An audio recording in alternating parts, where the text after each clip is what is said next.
First thing you're going to need to do is you actually need to go into the Google Play or App Store and get the Starbucks app. Assuming you have the app, you're simply going to want to open it like so, and you'll be brought to this page right here. From here, you simply want to click on the Join Now option in the bottom right hand corner of the screen.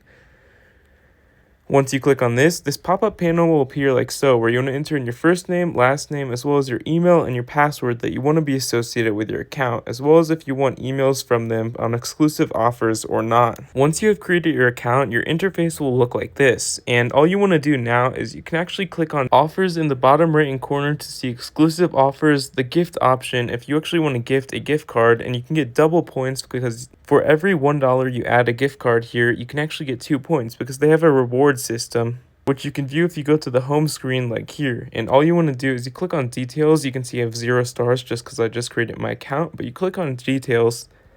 and you can actually earn stars just by spending money and actually scanning your QR code, and you can see every 200 and so on points gets you a certain reward, whether it be a drink, a pastry, or even some exclusive merchandise. And how you can actually scan and earn these points is you can actually go to the scan option in the bottom left-hand corner of the screen, and you can scan this at checkout or the drive-thru, and you can actually get points simple as that. And you can even order online just by adding in your Starbucks local delivery address and zip code to wherever you live, and that's all you want to do to actually sign up